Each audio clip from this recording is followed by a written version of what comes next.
तो दोस्तों एक बार फिर से स्वागत है आप सभी का आपके अपने favourite English learning channel scholar English पर। मेरा नाम है दीपिका कुमावत और मैं इस चैनल पर वेरियस कॉम्पिटिटिव एग्जाम्स के लिए इंग्लिश सब्जेक्ट टीच करती हूँ। तो बेसिकली आज के इस वीडियो में हम डिस्कस करने जा रहे हैं द हिंदू एडिटोरियल का वोकैब एनालिसिस। आशा करती हूँ कि आप इन सेशंस के साथ रेगुलरली जुड़ रहे हैं और इनका बेनिफिट भी उठा रहे हैं, क्योंकि इन सेशंस का मकसद है आपकी वोकैब पावर को और ज़्यादा इन्हांस करना। और ये जो वोकैब सेशंस है ये बैंक, एसएससी, रेलवे, यूपीएससी या फिर किसी भी कॉम्पिटिटिव एग्जाम के लिए इक्वली बहुत ही ज़्यादा इंपॉर्टेंट है। तो चलिए और ज़्यादा देर ना करते हुए बढ़ते हैं हमारे वोकैब शो की ओर और जानेंगे कि आज का हमारा सबसे पहला वर्ड कौन सा होता है। तो दोस्तों आज का हमारा सबसे पहला वर्ड आता है एक्सपिएटरी। दोस्तों एक्सपिएटरी का मतलब होता है प्रायश्चित के संबंधित कोई चीज़, यानी कि पापों का प्रायश्चित करने वाला। एक्सपिएटरी का मतलब होता है गलती, पाप या फिर रॉन्ग डूइंग को कम्प्लीटली यानी कि कंपेंसेट करना या फिर वॉश ऑफ करने के लिए किया गया कोई एक्ट। यानी कि जब कोई इंसान अपनी गलती के लिए पनिशमेंट को एक्सेप्ट करता है, सेक्रीफाइस देता है या फिर कुछ ऐसा करता है कि जिससे उसका जो गिल्ट है वो कम हो जाए या फिर बैलेंस रिस्टोर हो जाए, तो उस एक्ट को हम जो है वो एक्सपिएटरी कहते हैं। मतलब कि गलती का प्राइस चुकाना ताकि कंसाइंस हल्का हो जाए, यानी कि मन का बोझ हल्का हो जाए और हम ऐसा फील करें कि हमारी जो गलती है, हमारा जो पाप है या फिर हमारी जो रॉन्ग डूइंग है वो कम हो चुकी है। यानी कि एक तरीके से किसी चीज़ का प्रायश्चित करना, तो उसे हम जो है वो एक्सपिएटरी कहते हैं। और दोस्तों वैसे भी हमारे पास कुछ और एग्जाम्पल्स है, जैसे कि मान लीजिए कि गलती के बाद सिंसियरली अपॉलॉजी देना और डैमेज को रिपेयर करना, तो उसे हम जो है वो एक्सपिएटरी एक्ट कह सकते हैं। या फिर कोर्ट में जो है वो फाइन या फिर पनिशमेंट जो क्राइम के बदले हमें मिलता है, तो वो होता है एक्सपिएटरी पनिशमेंट। या फिर किसी को हर्ट करने के बाद जो है वो उसकी हेल्प कर देना, यानी कि एक तरीके से प्रायश्चित करना अपनी गलती का, तो वो भी होता है एक्सपिएटरी जेस्चर।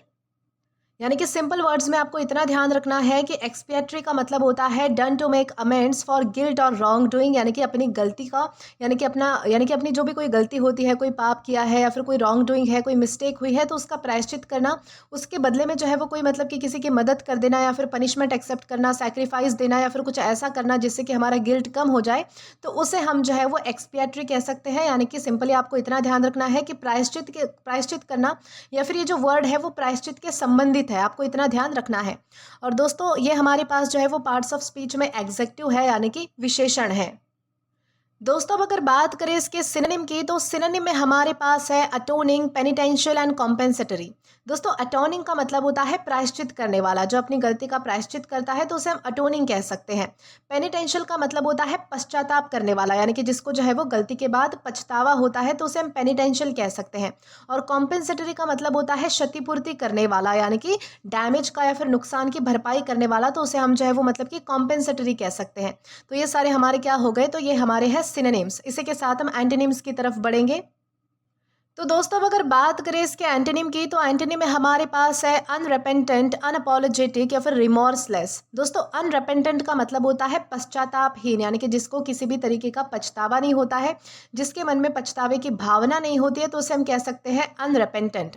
दूसरा हमारा वर्ड है अनअपोलोजेटिक, यानी कि जो अपनी गलती के लिए माफ़ी नहीं मांगता है, अपनी गलती को लेकर बुरा फील नहीं करता है, सॉरी फील नहीं करता है, तो उसे हम जो है वो अनअपोलोजेटिक कह सकते हैं। जो बहुत ही ज़्यादा मतलब कि कोल्ड बिहेवियर वाला होता है, तो उसे हम जो है वो अनअपोलोजेटिक कह सकते हैं, जिसके मन में ना पछतावा होता है, ना ही किसी चीज़ का प्रायश्चित करने की कोई भावना होती है। और वहीं रिमॉर्सलेस का मतलब होता है निर्दयी, यानी कि जो मतलब कि भावनाहीन है, निर्दयी है, जिसमें दया नहीं है, दया भाव नहीं है, तो उसे हम जो है वो रिमॉर्सलेस कह सकते हैं। तो ये सारे हमारे हो गए एंटोनिम्स। तो दोस्तों अब अगर बात करें इसके एग्जाम्पल की, तो एग्जाम्पल में हमारे पास है ही performed an expiatory act to show regret for his mistake, यानी कि उसने क्या किया कि अपनी गलती के लिए जो है वो मतलब कि ऐसा एक्ट यानी कि ऐसा काम करके दिखाया कि ताकि जो है वो मतलब कि सामने वाले को पता चल सके कि वो अपनी गलती के लिए जो है वो मतलब कि बहुत ही ज़्यादा जो है वो मतलब कि पछता रहा है, यानी कि वो अपनी गलती का प्रायश्चित करना चाहता है। तो इस तरीके से आप यहाँ पर समझ पाओगे कि एक्सपिएटरी यानी क्या होता है और किस तरीके से आपको इसका यूज़ करना है। देन इसी के साथ हम आगे जाएंगे हमारे अगले वर्ड की ओर। तो दोस्तों इसके बाद हमारा अगला वर्ड आता है एनवेनम। दोस्तों एनवेनम का मतलब होता है जहर भर देना या फिर किसी चीज़ को और भी ज़्यादा कड़वा बना देना। यानी कि एनवेनम का मतलब होता है किसी चीज़ को और ज़्यादा पॉइजनस, बिटर या फिर हॉस्टाइल बना देना, चाहे फिर वो एक्चुअल पॉइजन की बात हो या फिर हमारे इमोशंस या फिर रिलेशन से रिलेटेड कोई बात हो। जैसे कि लिटरली जब किसी चीज़ में जहर डाल दिया जाता है तो वो चीज़ एनवेनम हो जाती है, और फिगरेटिवली जब गुस्सा होता है, हेट्रेड या फिर कन्फ्लिक्ट को वर्ड से या फिर एक्शन से जो है वो मतलब कि और भी ज़्यादा भड़का दिया जाता है, तो उस सिचुएशन में भी हम जो है वो मतलब कि एनवेनम का यूज़ करते हैं। मतलब कि किसी ऑलरेडी बैड चीज़ को, ऑलरेडी ख़राब चीज़ को और भी ज़्यादा ख़राब कर देना, तो उसे हम क्या कहेंगे? एनवेनम करना। उसमें कड़वाहट भरना, जहर भर देना, तो उसे हम जो है वो एनवेनम करना कह सकते हैं। उसी तरीके से हमारे पास कुछ और भी एग्जाम्पल्स है। जैसे कि मान लीजिए जो स्नेक बाइट होता है जिसमें पॉइजन जो है वो पूरी बॉडी में स्प्रेड हो जाता है, तो हम कह सकते हैं कि वेनम एनवेनम्स द ब्लड, यानी कि जहर ने क्या किया कि मतलब कि जहर जो है वो मतलब कि पूरी बॉडी में जो है वो फैल चुका है। या फिर आर्ग्यूमेंट में जो है वो हार्श वर्ड्स यूज़ करके जो है वो बात को और भी ज़्यादा बिगाड़ देना, तो उसे हम कह सकते हैं वर्ड्स एनवेनम द सिचुएशन, यानी कि बातों ने क्या किया कि सिचुएशन में जहर भर दिया, कड़वाहट पैदा कर दी। या फिर सोशल मीडिया पर जो है वो हेट कमेंट्स जो इशू को और भी ज़्यादा टॉक्सिक बना देती है, तो हम कह सकते हैं कि डिबेट गेट्स एनवेनम, यानी कि डिबेट में, यानी कि मतलब कि उस वाद विवाद में क्या हुआ, तो एक तरीके से कड़वाहट पैदा हो गई। तो इस तरीके से आपको सिंपल एंड शॉर्ट मीनिंग में बस इतना ध्यान रखना है कि एनवेनम का मतलब होता है मेक पॉइजनस, बिटर या फिर मोर हॉस्टाइल, यानी कि किसी चीज़ को और भी ज़्यादा जो है वो जहरीली बनाना, कड़वाहट पैदा करना, या फिर और भी ज़्यादा नफरत पैदा करना, या फिर जो है वो मतलब कि द्वेष भाव पैदा करना, तो उसे हम कह सकते हैं एनवेनम। और आपको ध्यान रखना है कि ये हमारे पास पार्ट्स ऑफ स्पीच में वर्ब है, यानी कि क्रिया है। दोस्तों अब अगर बात करें इसके सिनोनिम की, तो सिनोनिम में हमारे पास है पॉइजन, इन्फेक्ट या फिर एम्बिटर। दोस्तों पॉइजन का मतलब होता है जहर, इन्फेक्ट का मतलब होता है किसी चीज़ को बुरी चीज़ के साथ जो है वो ग्रसित करना। बेसिकली ग्रसित करने को हम जो है वो इन्फेक्ट कह सकते हैं, जैसे कि हमारी बॉडी में इन्फेक्शन फैलता है उस तरीके से। एम्बिटर का मतलब होता है कड़वाहट पैदा करना या फिर कड़वा जिसे हम कह सकते हैं, तो वो हो गया एम्बिटर। अब अगर बात करें इसके एंटोनिम की, तो एंटोनिम का एंटोनिम में हमारे पास है क्योर, हील या फिर प्यूरिफाई। क्योर या फिर हील का मतलब होता है किसी चीज़ को ठीक करना, किसी चीज़ को जो है वो पहली वाली अवस्था में वापस लाना, ठीक करना, दुरुस्त करना जिसे हम कह सकते हैं। प्योरीफाई का मतलब होता है शुद्ध बनाना, यानी कि किसी भी तरीके की कड़वाहट ना होना, जहर ना होना, तो उसे हम कह सकते हैं प्योरीफाई करना, यानी कि शुद्ध करना। तो ये सारे हमारे हो गए एंटोनिम्स। दोस्तों अब अगर इसके एग्जाम्पल की बात करें, तो एग्जाम्पल में हमारे पास है his harsh words envenom the situation turning a small argument into a serious fight, यानी कि उसके जो मतलब कि कठोर और बहुत ही ज़्यादा जो मतलब कि बहुत ही कठोर जो वर्ड्स उसने यूज़ किए हैं, हार्श लैंग्वेज यानी कि टॉक्सिक लैंग्वेज का जिस तरीके से उसने यूज़ किया है, तो उसकी वजह से क्या हुआ कि सिचुएशन में एक तरीके से कड़वाहट पैदा हो गई, उस सिचुएशन में मतलब कि एक तरीके से जहर भर दिया गया। और उसकी वजह से क्या हुआ कि छोटी सी आर्ग्यूमेंट यानी कि छोटी सी बहस भी जो है वो मतलब कि एक सीरियस मैटर बन चुका था, यानी कि सीरियस फाइट बन चुकी थी। तो इस तरीके से आप समझ पाओगे कि एनवेनम यानी क्या होता है और किस तरह हमें इसका यूज़ करना है। देन इसी के साथ हम आगे जाएंगे हमारे अगले वर्ड की ओर। तो दोस्तों इसके बाद हमारा अगला वर्ड आता है सरकमस्क्राइब। दोस्तों सरकमस्क्राइब का मतलब होता है सीमित करना, दायरा तय करना किसी चीज़ का। यानी कि सरकमस्क्राइब का मतलब होता है किसी चीज़ की लिमिट सेट कर देना, बाउंड्रीज बना देना उसके लिए, या फिर उसका स्कोप कम कर देना, या फिर उसके स्कोप को जो है वो मतलब कि रिस्ट्रिक्ट कर देना, उसके स्कोप की जो है वो लिमिट तय कर देना। ये जो वर्ड है वो बेसिकली तब यूज़ होता है जब किसी पर्सन, पावर, एक्शन या फिर फ्रीडम को जानबूझकर कंट्रोल में रखा जाता है ताकि वो फिक्स रेंज से बाहर ना जा पाए। मतलब कि सर्कल के अंदर जो है वो बंद कर देना, बांध कर रखना किसी चीज़ को, उससे आगे नहीं जाने देना, तो उसे हम कह सकते हैं सरकमस्क्राइब करना। उसी तरीके से हमारे पास कुछ और भी एग्जांपल्स है, जैसे कि मान लीजिए कि कंपनी की जो कोई पॉलिसी है जो कि एम्प्लॉयज़ को, यानी कि उस कंपनी में काम करने वाले जो कर्मचारी है उनको जो है वो मतलब कि डिसीजन मेकिंग पावर नहीं देती है, यानी कि उनको जो है वो मतलब कि कोई भी डिसीजन वो नहीं ले सकते हैं। तो इस तरीके की जो कंपनी की पॉलिसी होती है उसके वजह से क्या हुआ कि वहाँ पर जो है वो एम्प्लॉयज़ की पावर सरकमस्क्राइब हो गई है, यानी कि एम्प्लॉयज़ की जो पावर है, उनकी जो अथॉरिटी है, उनको रिस्ट्रिक्ट कर दिया गया है, लिमिट कर दिया गया है।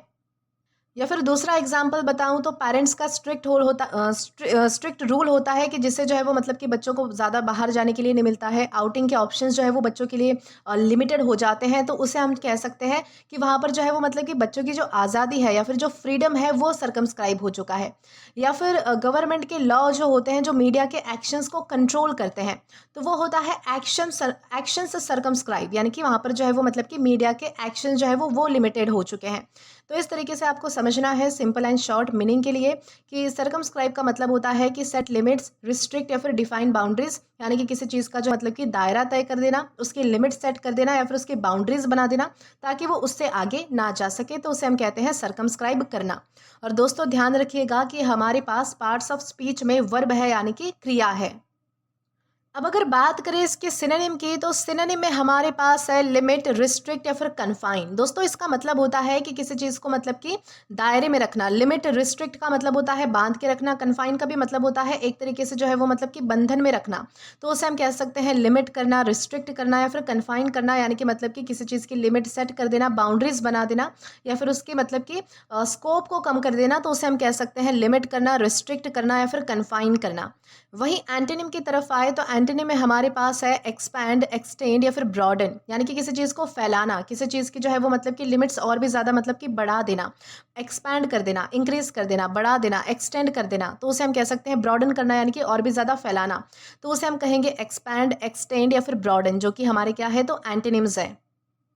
दोस्तों अब अगर बात करें इसके एग्जाम्पल की, तो एग्जाम्पल में हमारे पास है strict rules circumscribe his freedom so he could not do many things he wanted to do, यानी कि यहाँ पर बताया गया है कि स्ट्रिक्ट रूल्स यानी कि कठोर नियमों की वजह से क्या हुआ कि उसका जो फ्रीडम है, उसकी जो आज़ादी है वो सर्कमस्क्राइब हो गई, यानी कि वो जो है वो मतलब कि उसकी जो आज़ादी है उस पर लिमिट्स आ गई थी। इसलिए वो जितनी चीज़ें करना चाहता था, जितनी चीज़ें एक्सप्लोर करना चाहता था या फिर जो कुछ भी वो लाइफ में करना चाहता था, वो कुछ नहीं कर पा रहा था। तो इस तरीके से आप समझ पाओगे कि सर्कमस्क्राइब का मतलब क्या होता है और किस तरीके से हमें इसका यूज़ करना है।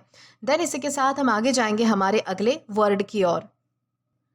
तो दोस्तों इसके बाद हमारा अगला वर्ड आता है डी जनरेशन। दोस्तों डी जनरेशन का मतलब होता है पतन, यानी कि गिरावट किसी चीज़ की, यानी कि किसी चीज़ का जो है वो टाइम के साथ बिगड़ जाना।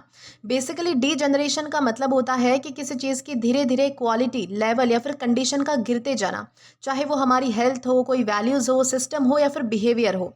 दोस्तों ये जो है वो एक सडन फॉल नहीं होता है, यानी कि अचानक से सब कुछ नहीं होता है, बल्कि टाइम के साथ ये जो चीज़ें हैं वो डिके होती है, यानी कि खराब होती है और डिक्लाइन होती है, जहाँ पर चीज़ें जो है वो पहले बेटर थी और बाद में खराब होती चली जाती है। मतलब कि प्रोग्रेस के अपोजिट डायरेक्शन में जाना, दैट्स डी जनरेशन, यानी कि किसी चीज़ का बिगड़ना, किसी चीज़ का जो है वो उल्टी दिशा में चला जाना, तो उसे हम कहेंगे डी जनरेशन होना। उसी तरीके से हमारे पास कुछ और भी सिंपल एग्जांपल्स हैं, जैसे कि मान लीजिए कि आप अगर बहुत ज़्यादा जो है वो मतलब कि फ़ास्ट फूड खाते हैं, जंक फूड खाते हैं और कोई भी एक्सरसाइज नहीं करते हैं, तो उसकी वजह से क्या होगा कि आपकी हेल्थ बिगड़ेगी, तो वो होता है फिजिकल डिजनरेशन, यानी कि आपकी हेल्थ में गिरावट आएगी। या फिर सोसाइटी में जो है वो एथिक्स नहीं है, डिसिप्लिन्स नहीं है, यानी कि इन सारी चीज़ों का जो है वो मतलब कि मॉरल वैल्यूज़ गिर गिर चुकी है सोसाइटी में, तो वो होता है मॉरल डिजनरेशन। या फिर ओल्ड मशीन का टाइम के साथ जो है वो स्लो और वीक हो जाना, यानी कि जो पुरानी मशीन्स होती है वो टाइम के साथ नहीं चल पाती है, उतना अच्छा जो है वो मतलब कि परफॉर्म नहीं कर पाती है, तो उसे हम कहेंगे मैकेनिकल डिजनरेशन, क्योंकि वो भी जो है वो मतलब कि धीरे धीरे एकदम से नहीं, मतलब कि टाइम के साथ जो है वो खराब हुई है या फिर उसकी जो कंडीशन है वो बिगड़ी है, तो उसे हम कहेंगे डी जनरेशन।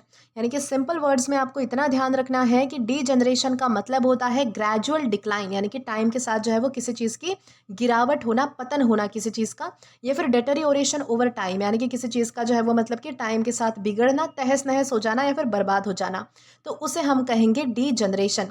और ध्यान रखना है कि हमारे पास पार्ट्स ऑफ स्पीच में नाउन है। दोस्तों अब अगर बात करें इसके सिनोनिम की, तो सिनोनिम में हमारे पास है डिक्लाइन, डेटेरियोरेशन या फिर डिके। दोस्तों डिक्लाइन का मतलब होता है किसी चीज़ का गिरना, किसी चीज़ में गिरावट आना, तो उसे हम डिक्लाइन कहते हैं। डेटेरियोरेशन का मतलब होता है किसी चीज़ का बिगड़ जाना, तो उसे हम जो है वो मतलब कि खराब होना, एक तरीके से उल्टी दिशा में जाना, तो उसे हम डिटेरियोरेशन कहते हैं। और डिके का मतलब होता है एक तरीके से कोई चीज़ सड़ना, कोई चीज़ जो है वो खराब होना, तो उसे हम डिके कहते हैं। तो ये सारे हमारे हो गए सिनोनिम्स। वहीं अगर अब अगर एंटोनिम की बात करें तो एंटोनिम में हमारे पास है इम्प्रूवमेंट, प्रोग्रेस या फिर डेवलपमेंट, यानी कि किसी चीज़ की सुधारना होना, किसी चीज़ में जो है वो उन्नति होना, प्रगति होना, कोई चीज़ में विकास होना, कोई चीज़ आगे बढ़ना बेसिकली, तो उसे हम कह सकते हैं इम्प्रूवमेंट, प्रोग्रेस या फिर डेवलपमेंट। अब इसी के साथ हम आगे बढ़ेंगे हमारे एग्जाम्पल की ओर। दोस्तों अब अगर बात करें इसके एग्जाम्पल की, तो एग्जाम्पल में हमारे पास है poor habits can lead to the degeneration of health over time, यानी कि यहाँ पर बताया गया है कि बुरी आदतें, पुअर हैबिट्स यानी कि बुरी आदतों की वजह से क्या होता है कि अगर हमारी हेल्थ से रिलेटेड बुरी आदतें हैं, यानी कि अगर हम जंक फूड खाते हैं, हेल्थ पर प्रॉपर टाइम से मतलब कि ध्यान नहीं देते देते हैं, तो उसकी वजह से क्या होगा कि समय के साथ हमारी जो हेल्थ है उसमें गिरावट आएगी, यानी कि हमें जो है वो बहुत सारी प्रॉब्लम्स का सामना करना पड़ेगा, इस तरीके से यहाँ पर बताया गया है। दोस्तों इसी के साथ हम आगे बढ़ेंगे हमारे अगले वर्ड की ओर। तो दोस्तों इसके बाद हमारा अगला वर्ड आता है अफेबल। दोस्तों अफेबल का मतलब होता है मिलनसार या फिर दोस्ताना, यानी कि अफेबल का मतलब होता है बहुत ही फ्रेंडली, इजी गोइंग और बात करने में प्लेजेंट, जिसके साथ लोग कंफर्टेबल फील कर सकते हैं, ऐसे इंसान को हम अफेबल कह सकते हैं। ऐसा इंसान जो है वो एटीट्यूड में बहुत ही ज़्यादा सॉफ्ट होता है, ईगो नहीं दिखाता और सबसे ईजिली कनेक्ट कर लेता है। मतलब कि जो मिलते ही आपको वार्मथ फील करवा दे वो पर्सन अफेबल होता है, यानी कि जो मिलनसार है, जो दोस्ताना है, तो उसे हम अफेबल कह सकते हैं। उसी तरीके से हमारे पास कुछ और भी एग्जांपल्स है, जैसे कि मान लीजिए टीचर है जो स्टूडेंट से जो है वो बहुत ही प्यार से बात करता है, तो उसे हम अफेबल टीचर कह सकते हैं। या फिर कोई दुकानदार है जो स्माइल के साथ कस्टमर्स को डील करता है, तो वो अफेबल नेचर होता है।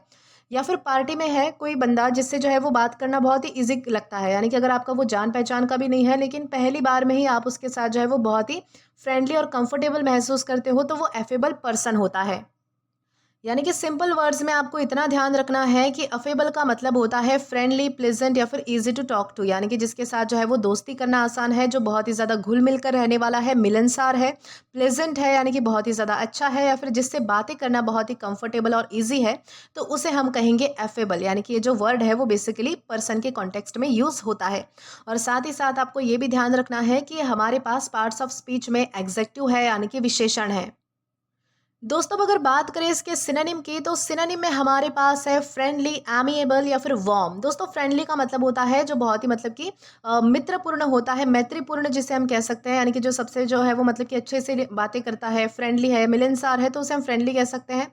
एमिएबल या फिर वार्म का भी सेम मतलब है, जिसकी मतलब कि बात करने का तरीका अच्छा है, जो मतलब कि घुल मिल कर रहता है, तो उसे हम एमिएबल या फिर वार्म भी कह सकते हैं। वार्म यहाँ पर इस तरीके से यूज़ हुआ है जिसका मतलब कि बात करने का तरीका अच्छा हो, जो मतलब कि अपने साथ जो है वो किसी और को कंफर्टेबल कर दे, तो उसे हम वार्म कह सकते हैं। एक तरीके से जो है वो मतलब कि बातों में जोश होना बेसिकली, तो उसे हम कहेंगे वार्म। वहीं एंटोनिम की तरफ आए तो एंटोनिम में हमारे पास है रूड, अनफ्रेंडली या फिर अलूफ। दोस्तों रूड का मतलब होता है जो बहुत ही मतलब कि सख्त है, यानी कि बहुत ही ज़्यादा मतलब कि कठोर है, बहुत ही ज़्यादा मतलब कि क्रूर है, जिसे हम रूड कह सकते हैं। अनफ्रेंडली का मतलब है जो मतलब कि ज़्यादा मतलब कि घुल मिल के नहीं रहता है, जो मतलब कि थोड़ा अलग थलग रहता है, उसे हम अलूफ भी कहते हैं। बेसिकली अलूफ का मतलब होता है आइसोलेटेड रहने वाला व्यक्ति, यानी कि अलग थलग रहने वाला व्यक्ति, जिसे घुलना मिलना पसंद नहीं होता है, सोशलाइज करना पसंद नहीं होता है, तो उसे हम रूड भी कह सकते हैं, अनफ्रेंडली भी कह सकते हैं और अलूफ भी कह सकते हैं। तो ये सारे हमारे हो गए एंटोनिम्स। अब अगर बात करें इसके एग्जाम्पल की, तो एग्जाम्पल में हमारे पास है the teacher was affable and spoke kindly to every student in the class, यानी कि जो टीचर थी वो बहुत ही ज़्यादा जो है वो मतलब कि मिलनसार थी, बहुत ही ज़्यादा अच्छी थी, और उसने जो है वो क्लास में सभी बच्चों के साथ जो है वो बहुत ही अच्छे से, यानी कि बहुत ही मतलब कि नरमाई से बात की, यानी कि बहुत ही अच्छे से बात की। तो इस तरीके से आप समझ पाओगे कि अफेबल यानी क्या होता है और किस तरीके से आप जो है वो इसका यूज़ कर पाएंगे। देन इसी के साथ हम आगे जाएंगे हमारे अगले वर्ड की ओर। तो दोस्तों इसके बाद हमारा अगला वर्ड आएगा सॉलिसिट। दोस्तों सॉलिसिट का मतलब होता है अनुरोध करना, मांग करना बेसिकली, यानी कि सॉलिसिट का मतलब होता है एक्टिवली मांगना, रिक्वेस्ट करना या फिर सीक करना, यूजुअली थोड़ी एफर्ट या फिर इंसिस्टेंस के साथ। ये जो वर्ड है वो तब यूज़ होता है जब कोई सिर्फ वेट नहीं करता है, बल्कि खुद आगे बढ़कर किसी चीज़ के लिए पूछता है या फिर अपील करता है। मतलब कि इनिशिएटिव लेके मांगना, चाहे वो हेल्प हो, डोनेशन हो, सपोर्ट हो या फिर फीडबैक हो, तो उसे हम जो है वो सॉलिसिट कहते हैं। उसी तरीके से हमारे पास कुछ और भी एग्जांपल्स है, जैसे कि एनजीओ का जो है वो डोनेशन के लिए लोगों से रिक्वेस्ट करना, यानी कि जब एनजीओ जो है वो डोनेशन मांगती है तो वो सॉलिसिट डोनेशंस होता है। यानी कि एक तरीके से एनजीओ क्या कर रही है, तो लोगों से अनुरोध करती है, विनती करती है, कुछ मांगती है सामने से।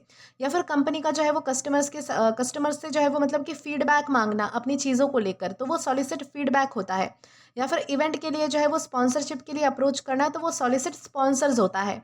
तो इस तरीके से आप समझ पाओगे कि सॉलिसिट यानी क्या है। यानी कि सिंपल वर्ड्स में आपको इतना ध्यान रखना है कि सॉलिसिट का मतलब होता है आस्क फॉर एक्टिवली, या फिर रिक्वेस्ट करना, तो उसे हम कहेंगे सॉलिसिट। और ये भी ध्यान रखना है कि हमारे पास पार्ट्स ऑफ स्पीच में वर्ब है, यानी कि क्रिया है। दोस्तों, अब अगर बात करें इसके सिनोनिम की, तो सिनोनिम में हमारे पास है रिक्वेस्ट, सीक या फिर पेटिशन। दोस्तों, रिक्वेस्ट का या फिर इन तीनों का मतलब होता है अनुरोध करना, कुछ मांग करना, रिक्वेस्ट करना। तो उसे हम कह सकते हैं कि मतलब कि रिक्वेस्ट करना, सीक करना या फिर पेटिशन। पेटिशन का मतलब होता है एक तरीके से याचिका, तो उसे हम कहेंगे पेटिशन। ओके। एंटनी में हमारे पास है ऑफर, गिव या फिर रिफ्यूज। ऑफर या फिर गिव का मतलब होता है किसी को देना, किसी को जो है वो पूछना, बेसिकली सामने से। रिफ्यूज का मतलब होता है मना कर देना। यानी कि एक तरीके से आप जो है वो मतलब कि किसी से विनती कर रहे हो, तो एक तरीके से आप जो है वो उनको पूछ रहे हो, और उसका अपोजिट हो जाएगा कि वो आपको मना कर देता है या फिर आपको ऑफर दे देता है या फिर आपको दे देता है। तो उसे हम कहेंगे ऑफर, गिव या फिर रिफ्यूज, जो कि हमारे क्या है, तो एंटोनिम्स है। अब अगर बात करें इसके एग्जाम्पल की, तो एग्जाम्पल में हमारे पास है the charity organization solicited donations from people to help the poor.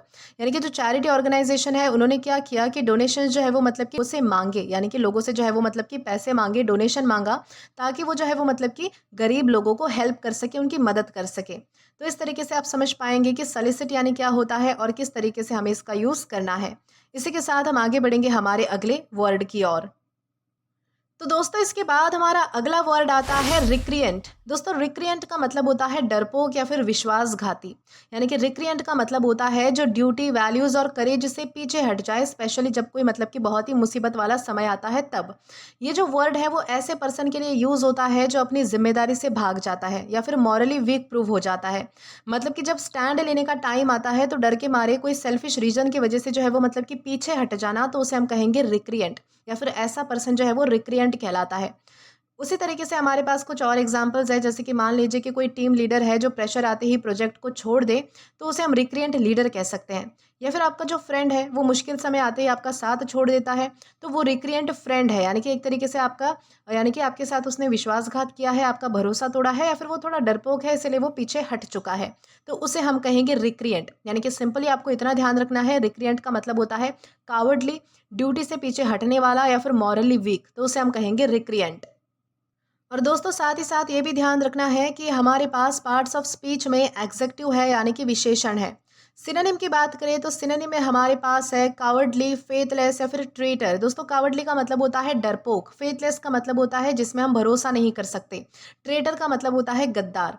Antony में हमारे पास है ब्रेव, लॉयल या फिर करेजियस। दोस्तों, ब्रेव या फिर लॉयल का मतलब होता है जो बहुत ही ज़्यादा बहादुर है, जो बहुत ही ज़्यादा निष्ठावान है, ईमानदार है, तो उसे हम वो कह सकते हैं। करेजियस का भी सेम मतलब है, जिसमें बहुत ज़्यादा बहादुरी है, तो उसे हम करेजियस कहेंगे। अब अगर बात करें इसके एग्जाम्पल की, तो एग्जाम्पल में हमारे पास है the recreant student lie to the teacher instead of admitting his mistake. यानी कि एक जो मतलब कि डरपोक बच्चा था, यानी कि जो मतलब कि अपनी जिम्मेदारी से पीछे हटने वाला जो बच्चा है, उसने क्या किया कि टीचर से जो है वो झूठ बोला, इंस्टेड ऑफ कि उसे जो है वो उसकी मिस्टेक एडमिट करनी चाहिए थी, यानी कि अपनी गलती स्वीकार करने की बजाय उसने जो है वो झूठ से मतलब कि उस बात को टालने की कोशिश की। दोस्तों, इसी के साथ हम आगे बढ़ेंगे हमारे अगले वर्ड की ओर। तो दोस्तों, इसके बाद हमारा अगला वर्ड आएगा लाइबल। दोस्तों, लाइबल का मतलब होता है मानहानि या फिर बदनामी। दोस्तों, लाइबल का मतलब होता है कि किसी के बारे में झूठी या फिर डैमेजिंग बातें लिखित फॉर्म में पब्लिश करना, जैसे न्यूज़पेपर में, मैगजीन में, वेबसाइट पर या फिर सोशल मीडिया पोस्ट पर। दोस्तों, ये जो है वो सिर्फ ओपिनियन नहीं होता है, बल्कि फॉल्स स्टेटमेंट होता है जो किसी की रेप्यूटेशन को नुकसान पहुंचाने के लिए दिया जाता है। अगर बदनाम करना स्पोकन हो, यानी कि हमारे बोलने के द्वारा अगर हम किसी को बदनाम कहते हैं, तो उसे हम स्लैंडर करना कहेंगे। और अगर लिखित फॉर्म में किसी को बदनाम किया जाता है, तो उसे हम कहेंगे लाइबल करना। ओके। तो ये जो दो चीज़ें हैं आपको ध्यान रखनी है, तो आपको स्लैंडर और लाइबल के बीच में कंफ्यूज नहीं होना है। वैसे ही हमारे पास कुछ और डेली लाइफ के एग्जांपल्स है, जैसे कि न्यूज़पेपर में अगर किसी के खिलाफ बिना प्रूफ के कोई झूठा आर्टिकल छाप देता है, तो वो लाइबल होता है। या फिर सोशल मीडिया पोस्ट जिसमें किसी सेलिब्रिटी पर जो है वो झूठे आरोप लगा दिया जाता है या फिर झूठे आरोपों के बारे में लिख दिया जाता है, तो उसे हम ऑनलाइन लाइबल कह सकते हैं। यानी कि सिंपल वर्ड्स में आपको इतना ध्यान रखना है कि लाइबल का मतलब होता है written false statement that harms someone's reputation. और ये भी ध्यान रखना है कि हमारे पास पार्ट्स ऑफ स्पीच में नाउन है। दोस्तों, अब अगर बात करें इसकी सिनोनिम की, तो सिनोनिम में हमारे पास है डिफेमेशन, स्लैंडर या फिर कैलमनी। दोस्तों, इन तीनों का मतलब होता है किसी की आलोचना करना, निंदा करना, किसी पर टिप्पणियां करना, किसी के बारे में भला बुरा कहना, उसे बदनाम करना, तो उसे हम कह सकते हैं डिफेमेशन, स्लैंडर या फिर कैलमनी। वहीं एंटोनी में हमारे पास है प्रेज, कॉम्प्लीमेंट या फिर फ्लैटरी, यानी कि किसी की जो है वो तारीफ करना, किसी की चापलूसी करना। फ्लैटरी का मतलब होता है चापलूसी करना, अपना फायदा निकलवाने के लिए उसकी तारीफें करना। प्रेज या फिर कॉम्प्लीमेंट का मतलब होता है किसी की प्रशंसा करना, सराहना करना, तारीफ करना, तो उसे हम कह सकते हैं प्रेज या फिर कॉम्प्लीमेंट। और फ्लैटरी का मतलब होता है चापलूसी करना। दोस्तों, अब अगर बात करें इसके एग्जाम्पल की, तो एग्जाम्पल में हमारे पास है the newspaper was sued for libel after printing false claims about the actor. यानी कि न्यूज़पेपर पर जो है वो मतलब कि केस कर दिया गया था, क्योंकि उस न्यूज़पेपर ने क्या किया था, तो मतलब कि एक एक्टर के बारे में जो है वो गलत स्टेटमेंट्स यानी कि गलत क्लेम्स यानी कि गलत दावे जो है वो मतलब कि छाप दिए थे। तो इस तरीके से आप समझ पाओगे कि लाइबल यानी क्या है और किस तरीके से हमें इसका यूज़ करना है। देन इसी के साथ हम आगे बढ़ेंगे हमारे अगले वर्ड की ओर। तो दोस्तों, इसके बाद हमारा अगला वर्ड आता है एनकोमियम। दोस्तों, एनकोमियम का मतलब होता है प्रशंसा पत्र या फिर स्तुति। यानी कि इसका मतलब होता है कि बहुत ही ज़्यादा प्रेज या फिर एडमायरेशन, यूजुअली फॉर्मल या फिर पब्लिक वे में। ये जो है वो नॉर्मल तारीफ से थोड़ा स्ट्रॉन्ग यानी कि तरीका होता है, जैसे कि स्पीच के द्वारा, आर्टिकल के द्वारा या फिर अवार्ड सेरेमनी में जब किसी के अचीवमेंट्स को ओपनली सेलिब्रेट किया जाता है, तो उसे हम कहेंगे एनकोमियम। यानी कि फुल ऑन अप्रिसिएशन जो वर्ड्स में ओपनली निकले, तो दैट्स एनकोमियम। जैसे कि मान लीजिए कि रिटायरमेंट फंक्शन में टीचर के लिए कोई स्पीच देता है और उनकी तारीफ़ें करता है, तो वो एनकोमियम हो गया। सिंपल वर्ड्स में आपको इतना ध्यान रखना है कि एनकोमियम का मतलब होता है फॉर्मल प्रेज या फिर ग्लोइंग ट्रिब्यूट। और ये भी ध्यान रखना है कि हमारे पास पार्ट्स ऑफ स्पीच में नाउन है। दोस्तों, अब अगर बात करें इसके सिनोनिम की, तो सिनोनिम में हमारे पास है प्रेज, ट्रिब्यूट या फिर यूलॉजी। दोस्तों, इन तीनों का मतलब होता है किसी की तारीफ करना, किसी की तरफदारी करना, किसी की प्रशंसा करना, तो उसे हम कहेंगे प्रेज, ट्रिब्यूट या फिर यूलॉजी। ट्रिब्यूट का एक तरीके से मतलब होता है श्रद्धांजलि देना या फिर किसी के लिए जो है वो मतलब कि कुछ करना बेसिकली, तो उसे हम जो है वो ट्रिब्यूट कह सकते हैं। किसी के लिए जो है वो तारीफ करना, उनके काम को बताना, तो उसे ट्रिब्यूट कहा जाता है। एंटोनी में हमारे पास है क्रिटिसिज्म, ब्लेम या फिर कंडेमनेशन। दोस्तों, इन तीनों का मतलब होता है किसी की आलोचना करना, निंदा करना, उस पर टिप्पणियां करना, भला बुरा कहना उसको, तो उसे हम कहेंगे क्रिटिसिज्म, ब्लेम या फिर कंडेमनेशन।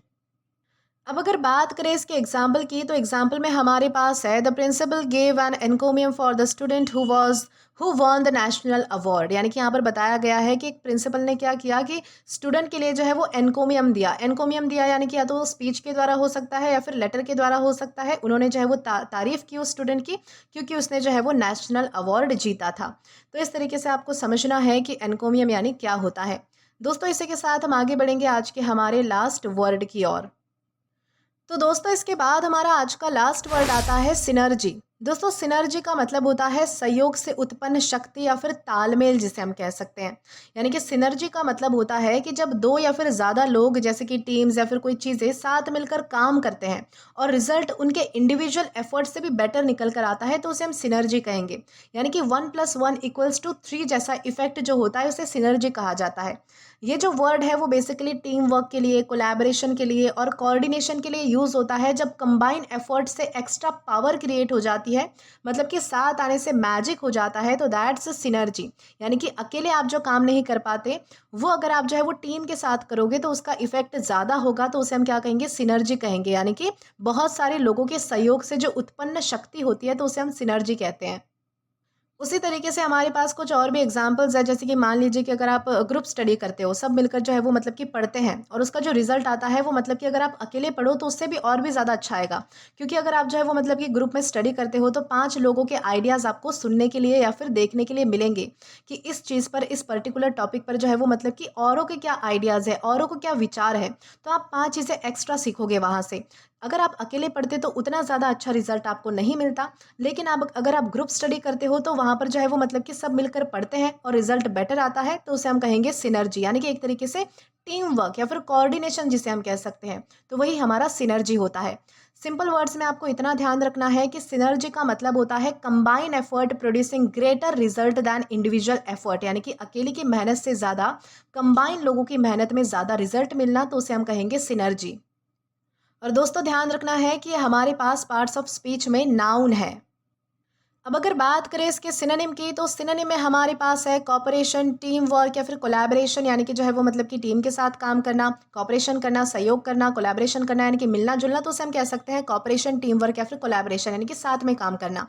एंटीनी में हमारे पास है कन्फ्लिक्ट, अपोजिशन या फिर डिसयूनिटी, यानी कि किसी में जो है वो वाद विवाद होना या फिर जो है वो मतलब कि एक तरीके से जो है वो मतलब कि जिसमें एकता नहीं होती है, तो उसे हम जो है वो मतलब कि अपोजिशन कह सकते हैं जो आपके खिलाफ है, कन्फ्लिक्ट कह सकते हैं या फिर डिसयूनिटी कह सकते हैं जिसमें एकता नहीं होती।